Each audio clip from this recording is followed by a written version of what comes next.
Our next session is a panel discussion on the business case for women's leadership. Research has shown that boards with greater diversity are more effective, driving innovation and higher effectiveness in problem solving, resulting in stronger financial performance. Today, we will hear from our distinguished panelists, including Slavica Grkovska, Deputy Prime Minister in charge of good governance policies for the Republic of North Macedonia, with us online today. Lada Buševac, Head of the IFC Office for Bosnia and Herzegovina and Montenegro. Irena Radović, Executive Director of the Investment and Development Fund of Montenegro. Marijanti Babić, Rio Tinto, Country Head Serbia, and Marko Čadež, President of the Chamber of Commerce and Industry of Serbia. Our moderator for this session is Larisa Halilović, a leadership development expert. It's a huge privilege to be here, and I want to thank you because my panelists know about the importance of women in leadership roles. But I also know that you feel it, and by the end of this session, we're all going to commit to making a difference in this room for the whole region. So I'm going to actually start by asking some questions, but as I ask the questions, I would like you to think of your answers as well, because you're part of this process too. Now, first of all, I would like to welcome Slavica Grkovska. As Ognen already announced, Slavica is the Deputy Prime Minister of good governance policies in the Republic of North Macedonia, and I would dare say one of the only or rare examples of women in such senior leadership roles in this country. So Slavica, I would kindly ask you to tell us from your perspective, why is it important to have women as examples, and also how can governments work with businesses to make a difference? I would like to congratulate the organizers of this important summit and to greet the participants of this panel on such important topic. And to start with quoting the famous American technology executive, philanthropist, and writer, Sheryl Sandberg, who stated that in the future there will be no female leaders, there will just be leaders. I use this quote because I believe that this kind of future must not be a distant projection and that it should be provided by our generation. I started in 1991 in politics. I have founded the youth strand of my political party, the Social Democratic Union of Macedonia, and we have been the first organization, not only political organization, but organization ever from that point of view, since Macedonia immediately started to be an independent country, by introducing gender quota in our structures. And we are now here, after all these years, still talking about the position of the women in the societies.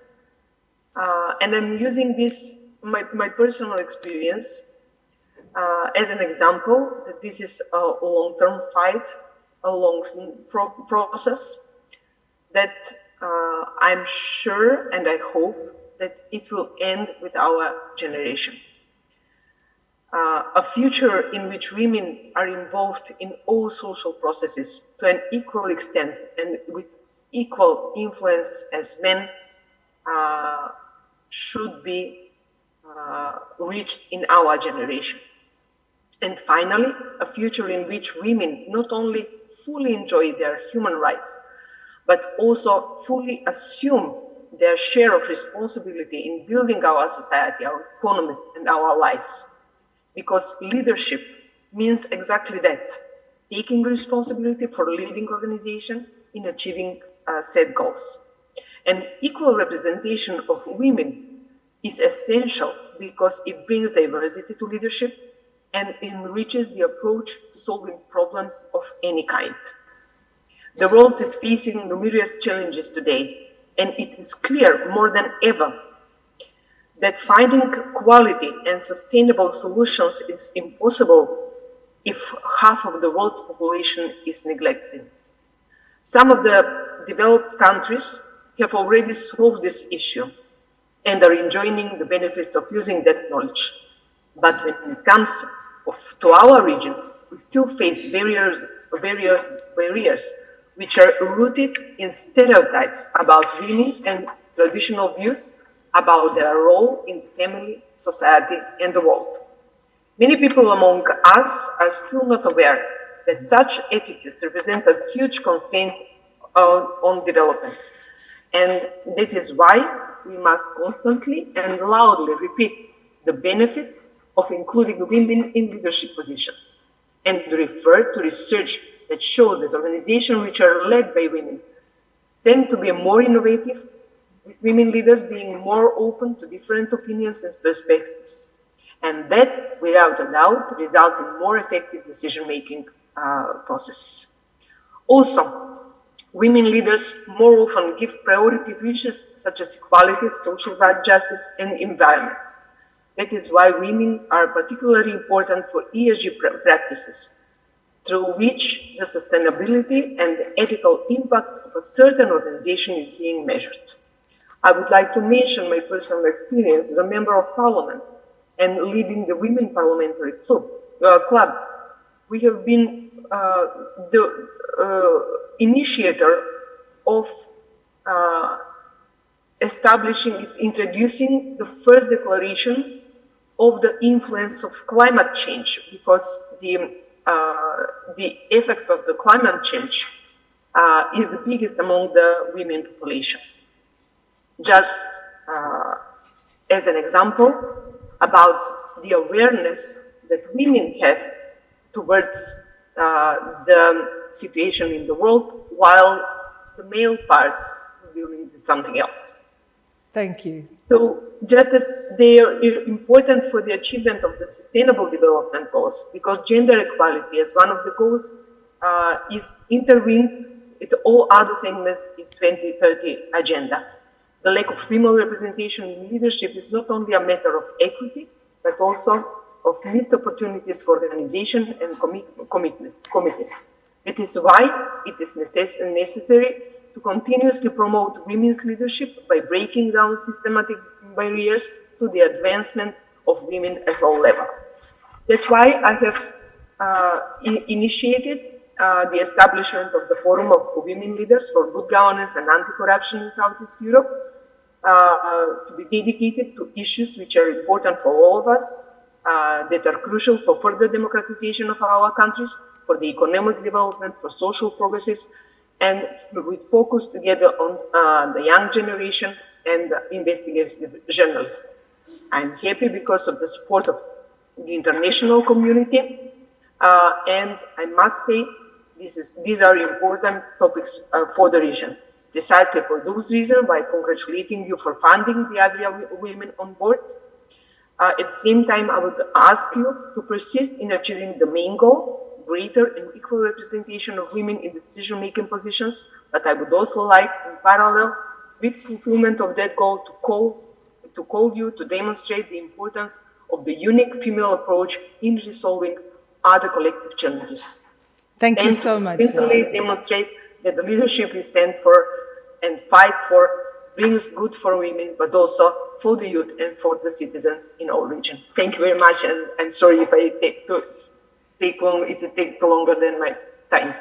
Thank you very much. We wish you were here with us in person. This has been an inspiring message, and now I will turn to the inspiring women and a man I have here on the panel. And Slavica already mentioned responsibility. Now, I know that you definitely have a responsibility, and with us we have Irena Radović, who is one of the first women in Montenegro who has really made a difference when it comes to finance sector and being a woman in the senior leadership role. So I would really like to start by asking you a question. What are the barriers you have found across the way, and how do you think is best that we start preventing them? Over to you, Irena. Thank you, Lara. First of all, I would like to say that it's really a pleasure to be part of such a distinguished panel and to be part of this, I have to say, spectacular summit. And I first want to pay tribute to Biljana and the team for organizing this summit and for giving us the opportunity to engage with each other and to elaborate and give recommendations on very important topics for this region. Lara mentioned that I am the only woman at the helm of a systemically important financial institution in Montenegro over a prolonged period of time. It's the National Development Bank in the process of transformation, which is covering digital and green transformation of the Montenegrin economy, and which is actually in ranking as one of the first three in terms of financial support to the corporate sector for a prolonged period of time, with the large portfolio and assets. And about the role of such institutions, I need not add much more than Jelena Galić said today about what the real responsibility of financial institutions is and how important it is to actually trickle down all the elements of ESG responsibilities down to our clients.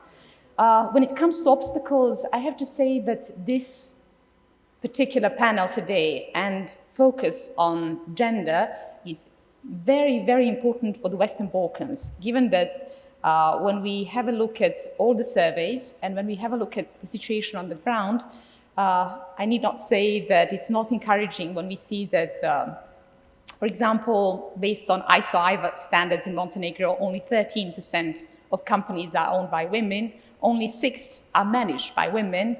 If we have a look at the wider region, representation on boards, 11% in Montenegro, 12% in the region of the Western Balkans.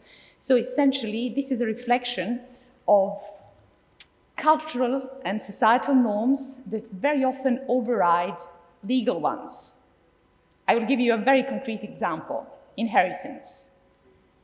In Montenegro, it is very customary, and I need not say that it is also the case in many countries of the Western Balkans, that a female child is shamed and often rejected if she dares to accept inheritance.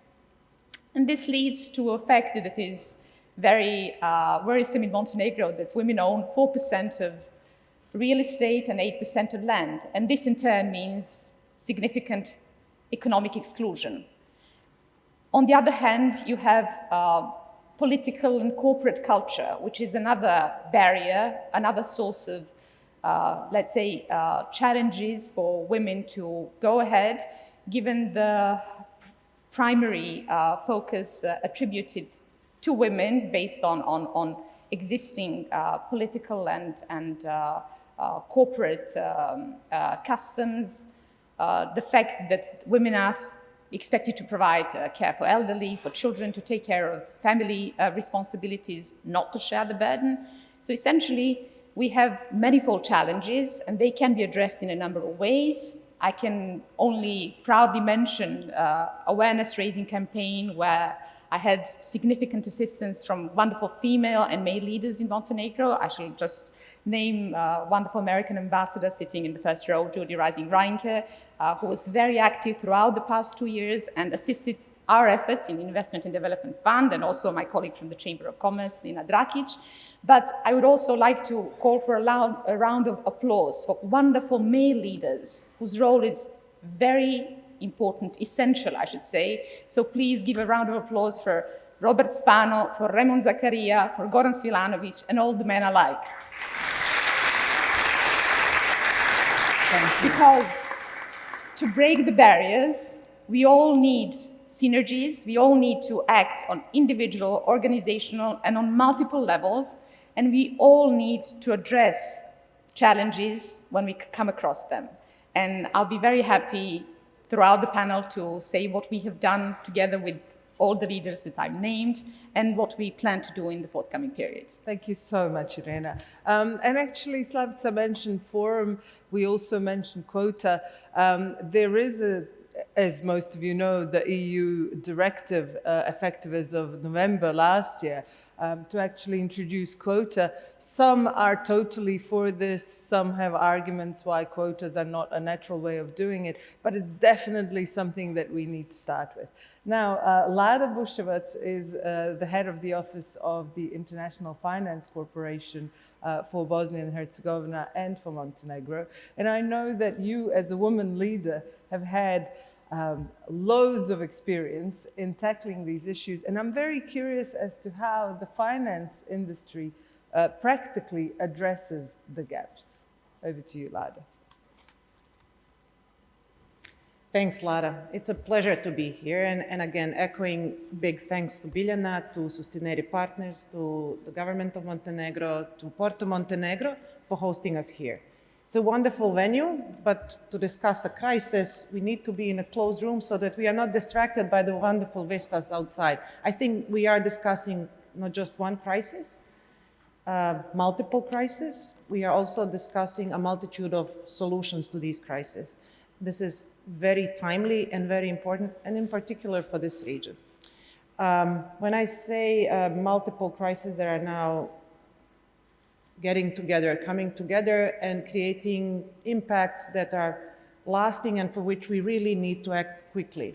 Some said that a couple of days ago that we are now in a society that is living the continuous black swan situation. So the least likely crisis happens once in a million years. It's happening now almost annually. So how to address this, how to create solutions that will have long-term sustainable impact. I think what we see, and in this panel in particular, we are looking for solutions that will stop the reversal of some of the practices and rules that have created gender equality as a more standard norm. We have seen reports have gone out that are confirming that because of the multiple crises, we have seen reversals in some of the achievements in equality, in gender pay equality, in social inclusion, in opportunities for women.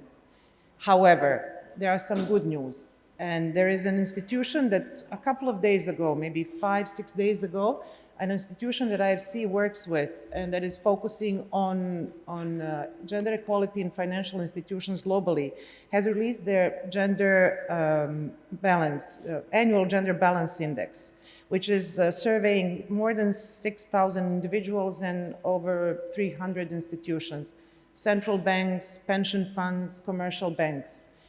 The good news is, although there are some reversals in gender equality initiatives, in this segment, we have seen an upward trends. Not radical, but still some upward trends compared to 2022. So for example, and we are talking about women on board, so I'll go to the exact functions and some statistics, not to bore you too much. So governors and CEOs are up to 14% of the total population of CEOs and governors. Last year, it was a little bit above 13%. Deputy governors, C-suite, so executives in companies and commercial banks, is now 24%, up from 23%. And all senior staff is now 30% women, and it was less than 30% in the last year. So as I said, there are some positives, but still a lot of work ahead of us. More women than, and I think closing on the central banks, more women than ever before are leading the central banks globally, which is at the moment at 25%, which I think is a remarkable, and I think it proves that change is possible. And second, having more women leaders brings inclusive aspects of leadership, which I think we all agree, and we have heard from distinctive speakers from before, the importance of inclusive understanding of the value of inclusive leadership, which brings in not just the technical strength of the leaders, but also something that I personally think is the most important value and the strength of an inclusive leader, to have a sense of empathy. If we need to address a crisis and we need to work with people, I think predominantly women feature of leadership or that we associate with women is having an empathy and courage to work with people to move through the crisis. And finally, just to say that IFC is doing a number of things in order to help and accelerate the process of bringing more women into the executive functions through our initiatives. For example, one that is done annually is Ring the Bell for Gender Equality, which is done in partnership with UN Women and Sustainable Stock Exchange of the United Nations. Every year, Around March 8th, usually, sometimes in March, we ring the bell with the stock exchanges in various countries in the world. I'm happy now that we are now joined by tens and dozens of chambers of commerce and stock exchanges in this region in particular. So Belgrade, Sarajevo, Montenegro, Podgorica, we rang the bell for gender equality. Ringing the bell for gender equality means that companies that are listed within stock exchanges will increase their sustainable reporting standards and will include transparency in making sure that women have equal opportunities in management and supervisory boards. Thank you, Lada. And actually hearing the stats, you say, it is encouraging, but it's not nearly enough. And we're not saying this because it's nice to have, it's nice to see women in roles like this. Actually, research and practice are showing that having women in leadership roles actually increases effectiveness, it increases productivity, it adds to risk management, innovation, and for those of you in businesses, it ensures better return on investment. So the financial performance is better. So we are really in this together. And talking about being in it together, we have a man on the panel who is a champion for women as well, which is really important and really encouraging. But the first question I would like to ask you, Marko, is how do you think, based on your diverse experience, how can governments work with businesses to actually get this agenda moving forward? Over to you. First of all, thank you very much for the invitation and having me here. I will just go a few steps back and try to understand. When I prepared for this summit, I made a small experiment. I gave one female colleague and one male colleague, totally independent, to make me preparation for this panel. And I already knew what I want to say. And what I got is, from my female colleague, it's very factographic, issues about, 90% of agricultural land is owned by men. There is, everything was in the numbers, but without any, dealing with it, how to change it. It was very introvert. On the other side, from the male colleague, I had the preparation, which it was to tell the people that you are proud to have, for example, chief financial officer as a woman. It's like, it's nice to have them. It's also pointing from the view of the man. It is above, and it's like, it's unconscious, but it is real. So basically, this is the whole problem that we actually dealing with. On one side, it is this kind of introvert assessment, and the unconscious man understanding of their role on what women are in the business or in the company or wherever. And basically, there are two approaches that have to be parallel. One is the government and the companies together, and this is the systematic or institutional approach. And this is not about nice to haves, as you told us.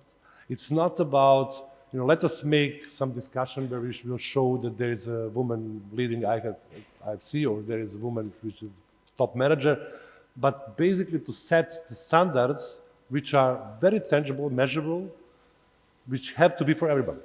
So if it is part of the financial assessment of risk for the company, because it is the risk. If you don't have a balance, it is a risk for your company because it's real risk.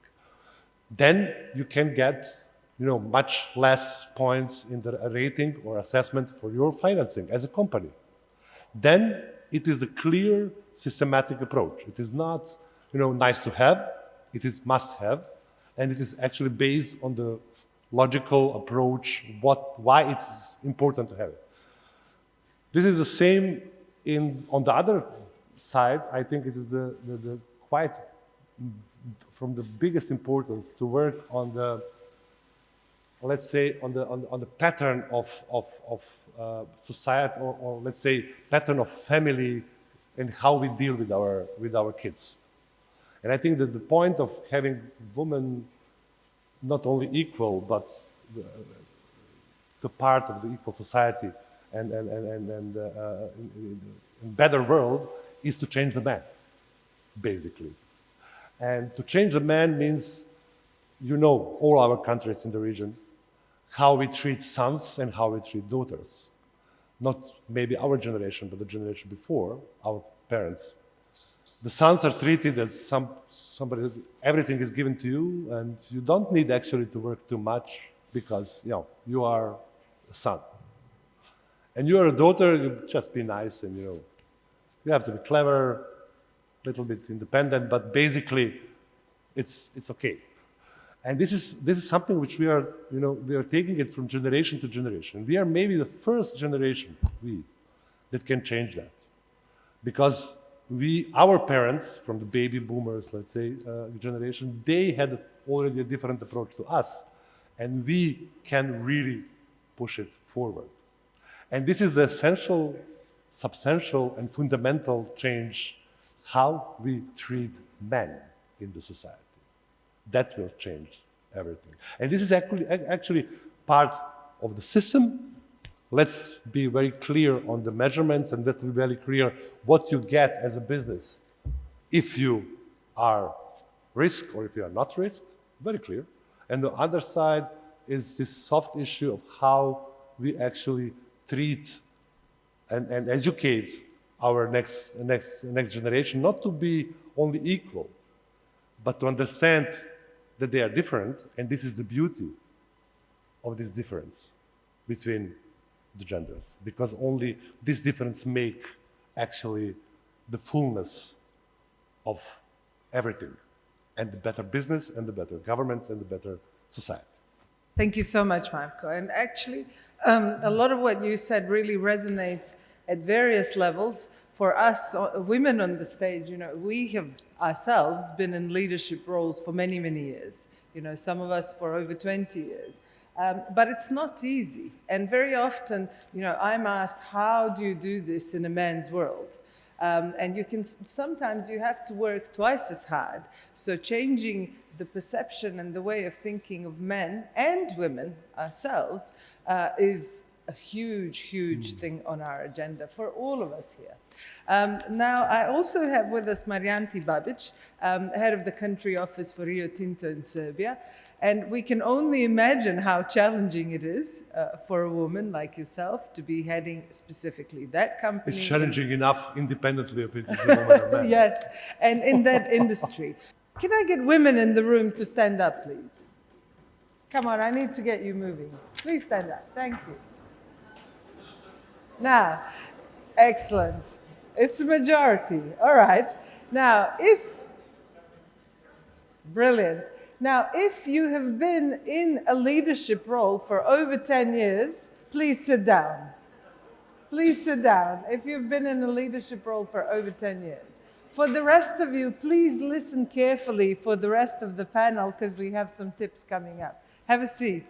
So, Marianti, over to you for some tips for our women present here. Thank you, Larisa. And I have the clock right in front of me ticking, so I'll try to be as short as possible. I'll skip the thanks, but Larisa touched on a very important point, and a special thanks to the organizers. It takes a lot of courage to have me, in particular, sitting at this stage today, so huge thanks go to them. Going back to my experiences, and the tips, it's actually very much connected to everything everyone just said. And I'll start with my experiences, you know, and I look at all the young ladies here in the room, where I got to where I got. I had to work harder, much, much harder than most of my colleagues. I had to overcome biases, sometimes conscious, sometimes not conscious. I had to break through norms. You know, that was my experience. And it goes back to how you balance your personal and private life, but also how do you go through a world that, in my experience, and even before joining Rio Tinto, was indeed men's world. So, a couple of my experiences that help with the tips. I cannot even count the number of times when I would go into a conference room and I'm the only female in the conference room. I cannot count the number of times when they will look at me and you see in their eyes, what the hell are you doing here? There were situations when, I was a lawyer before joining Rio Tinto, so I was a consultant, and you would have a client sitting across on the table, and they would speak but never look at me. They would look at my male colleague who was sitting right next to me and was in fact my junior, but they would never look at me. I do also have a bit painful experience, I have to admit. I was missed out for a promotion and to a partner during my maternity leave. And the colleague who was promoted was actually just took over half of the work that I did before I went on maternity leave. I did get promoted at the end, so I did get there. But I still remember that day, and I think I'll remember it till the rest of my life. So that was my experience before I joined Rio. If I fast forward back to 2019, when probably 90% of this auditorium maybe didn't know what Rio Tinto is. That's the company I joined back then. And it's a traditionally male-dominated industry. It's the mining industry, right? That's what we think about it. I have to be honest. My overall experience is much more positive than being a consultant before. That's what I have felt like during these 4 years, going through all the good and bad things that we've gone through. But I see other colleagues who are struggling. And that's why I think we are not, as an industry and as an organization, where I would like us to be.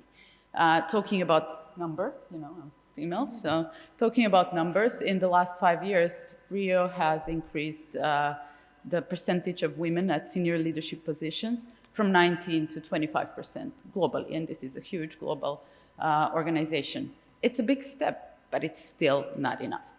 So with those experiences, if I was going to talk to my 20 years old self, what I would give as an advice to young female is, first and foremost, never give up, even when things seem impossible, and they will, trust me. The second thing is be probably confident and bold. It is very important in the world we live in the world we live in today.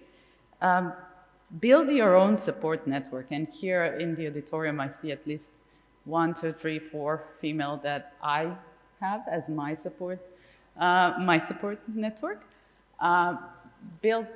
Get mentors, join industry associations, join business associations. Make sure that you have all these people that can be your sounding board. Make sure you have all these people that will speak up for you at occasions, because it's going to be needed. The next thing is, and we spoke a lot about, how we are raised and how this region actually functions and the role of women in family versus professional life. Learn the tricks of balancing the professional and private life. It is very important, but don't expect that you will find the right balance. If you want to progress your career, make sure that you're ready to do some sacrifices. And sometimes some choices will be very, very difficult to make, but it's okay to make choices, and it's okay to miss out on some things. And, when I was preparing, as I always prepare for this, and I try to tell all my colleagues, you need to prepare before you do whatever you do.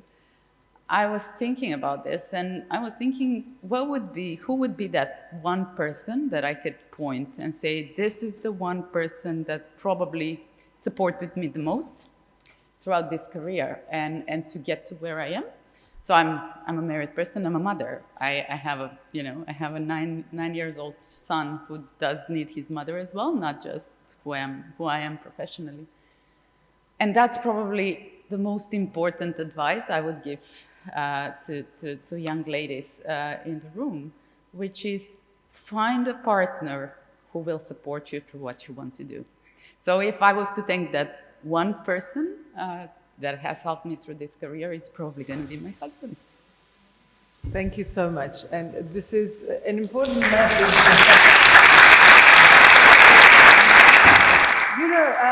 I'm noticing the 2 extra applauses today went to men. So I would like to encourage you to give a round of applause to all the women who have worked as mentors. Yes. And I'm really glad that, Marianti, you mentioned the importance of mentorship in this whole thing. Very often when we talk about women in senior leadership roles, we also say that sometimes it's hard to have women who are successful, who are ready to bring you along and to help you up. And it's hard sometimes to find women who are ready to pave a way for other women. Now, Irena, I know your path has been, let's say, full of cacti on the road, and you have made it as a woman, you know, who's the first in so many. And I think all of us have been first in many kind of ways. And I would also like to ask you, you know, what is it specifically that you have done to make things better for women leadership in the future? Because we ourselves have to be the change we're making. Over to you, Irena.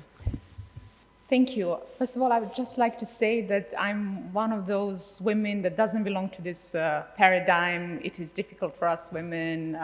We need to work twice as hard and so on and so forth. My path has been such that I always found it easy to find to be part of good networks, to find very good allies, and to climb to the top very early. I became head of British office in Montenegro at the age of 24, and ever since I've been in leadership positions. But what I do find challenging are stereotypes and the unconscious bias that Marco was talking about.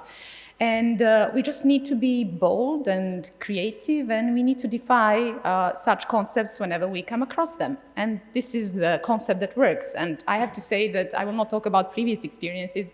It would take too much time.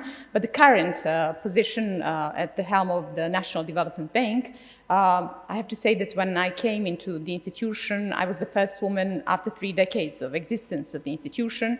I didn't find a single woman in top management, very low portion of women in middle management, no women in the board. Today we have women on boards. We have full parity, not only in top management, but full parity in middle management.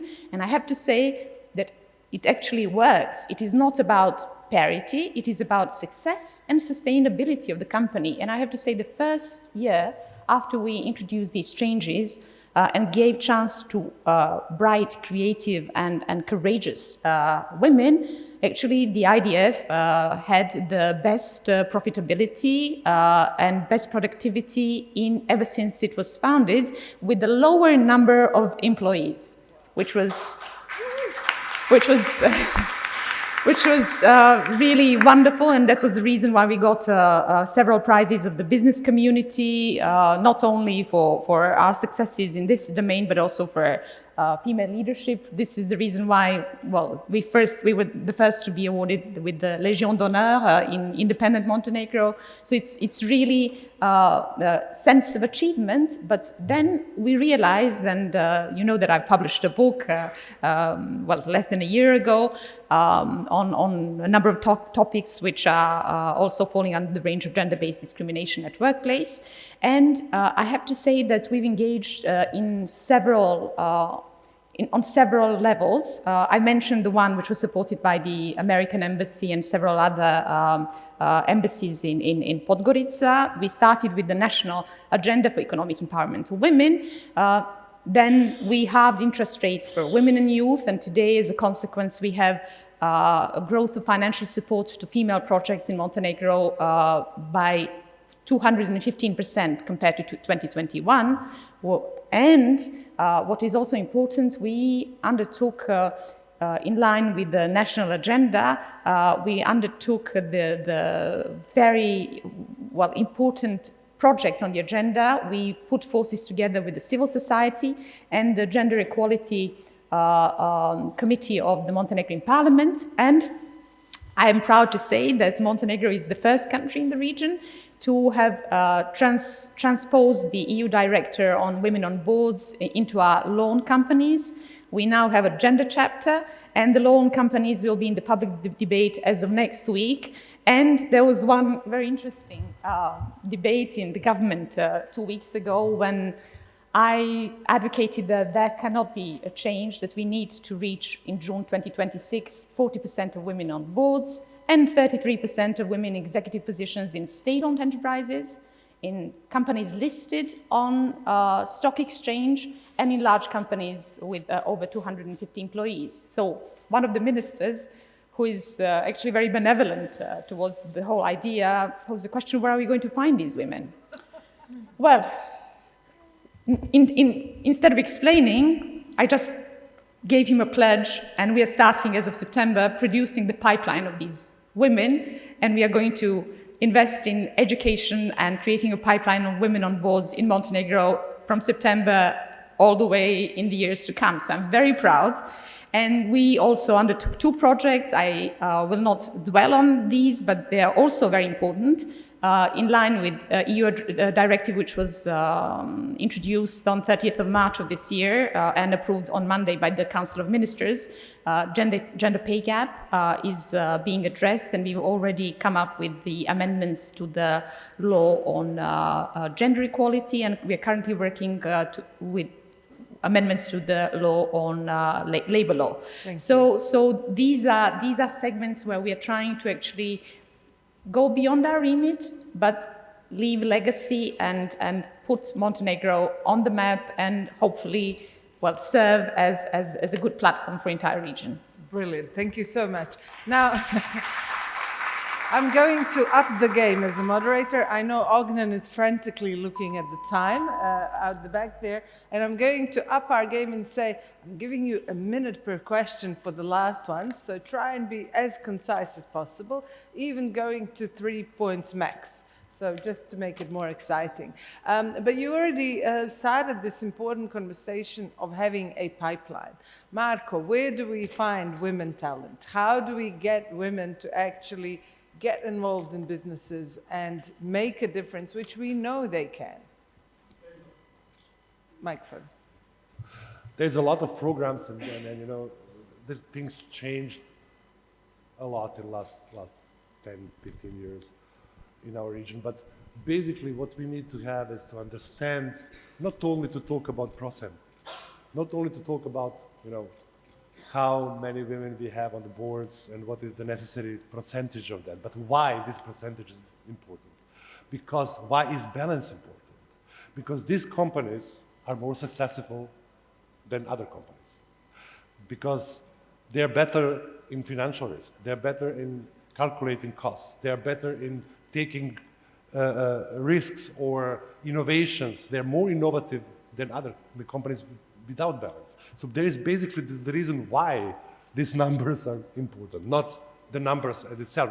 We are very often talking about the numbers only, and they're like, it's unfair. No, it's because it's unnatural. We are not in a natural state. Natural state is the balance, and we are not in balance. And we have to go to the balance and have to find the tools to go to the balance. One of them is systematically, like, you know, you can get financing for your company if you are balanced by the bank.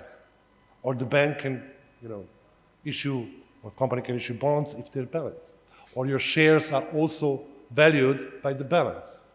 This is the important thing. Why the percentage is important. This is something which we have to think about, and how to impose that. This is not only the matter of framework and the legal constructs. It's a problem of the whole society, how we treat this issue, and this is the challenge. Thank you. Marianti, same question. Oh. How do we get the women to join the talent pool? How do we attract them and keep them? I agree with what Marcus said, so in the interest of time, I'll just jump on other things, which is we need to listen to them as well. We need to listen to their lived experiences and learn from them and adapt what we do.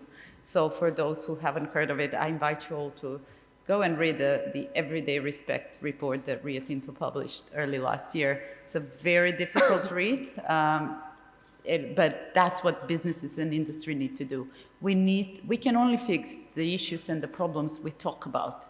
If we don't talk about them, if we don't publish them and have a broader discussion, we cannot fix anything. So we need to be talking about the problems, but talking in a way that we listen to the learned experiences that will help us create very safe environment for women. And unfortunately, there are instances and there are places where safety comes first, not to talk about anything in addition, you know. So we need to be listening, we need to be adapting, we need to be navigating the way we run businesses. And absolutely agree with what Marko was saying. Businesses with diversity are more successful in every single aspect you think of. So we create the atmosphere where everyone feels good to be themselves, where everyone feels safe and secure, where everyone feels safe to speak up when things are not right, and when those who are decision makers and sit in leadership positions take actions based on what they hear. I tried to be short. Thank you so much. That was really practical and on point. I have to give you an applause. And I like this about women. You know, your response, Marko, was good, but this was really precise. So well done, Marianti. Lada, from your experience, again, practical tips on how from the financial world we can share best advice on how to attract and keep women and bridge the gap. What to say in 1 minute that is not going to be repeating what was already said by my fellow panelists, which I agree completely. But I think maybe just to start again with the number, I like how the description, we are out of balance. We need numbers to prove that how much of the out of balance we are. So in some of the markets, and it's not just financial markets, in some of the markets in our region, we have 1/3 of women that are that could work are not working, but because there are lack of infrastructure that could support them in going to work and accepting the job or seeing the opportunity of contributing to the company and to the society. So what I think in general, what is needed, what we can do is for the governments, in order to allow not just women in corporate world, but all women, because they're all around us, many of them because of the care economy, because of the infrastructure, they are not going out into the labor market. What the governments need to do is first to continue working on laws that would really instill practices and rules that would prevent further inequality. Second, I think what companies can do is to follow steps of these governments that are putting in place practices, laws through parliaments and the governments, is always to have transparent HR practices in corporations, I think in any corporation. The starting point for making a change is first to have a very transparent process of understanding what the issue is and then addressing that issue. So in HR practices, which can include gender pay disbalances,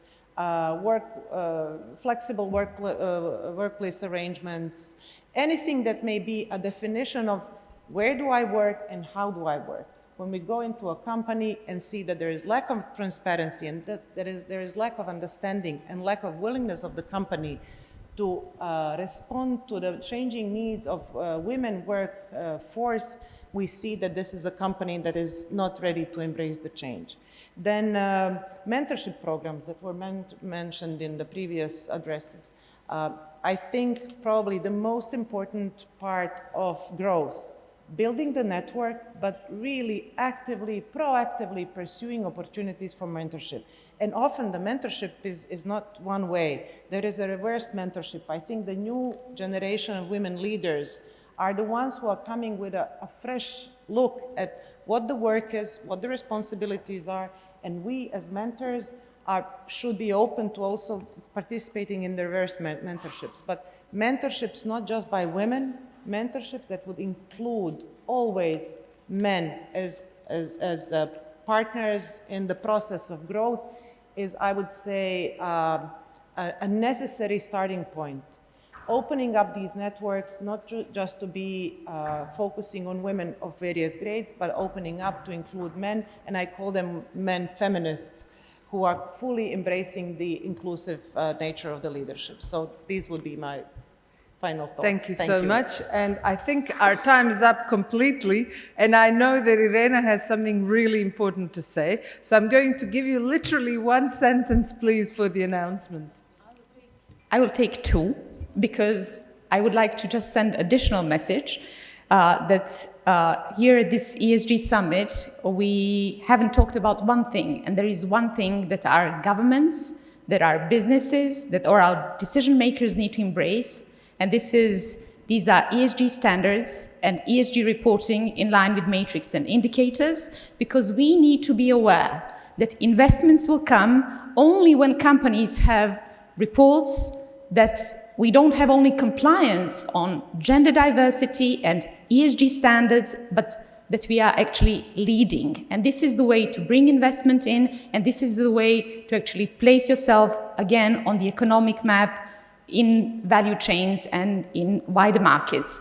I would just like to say that there are many things that we can do, but what we have been doing as Montenegro, and Minister Đurović is here, the law on companies will be in the procedure hopefully already next week, involving the gender chapter and actually putting the good base and being ahead of all the others is actually a way to show that we are an economy that is open and ready to go ahead, and that we are the region of opportunities. But what I would like to highlight is actually that this ESG Summit is taking place 1 year after joint effort of Sustineri Partners and Investment and Development Fund of Montenegro in promoting ESG standards and gender 1 year ago. Today, from the pledge that we took a year ago, we are already with very concrete and very solid arguments, new regulations, pipelines of women being produced starting of September. But what I'm really very, very enthusiastic about, and where I would really like to extend my wholehearted support, is Biljana's sensitivity and leadership in recognizing efforts that we are undertaking and trying actually to put them on a higher standard in terms of expanding them to the entire region as part of Women on Boards Adria. And this is one concept that we should all embrace and support, and round of applause for that. On that note, I would like you to ask yourself a question: what am I going to do to make a change? Thank you all very much. Thank you so much.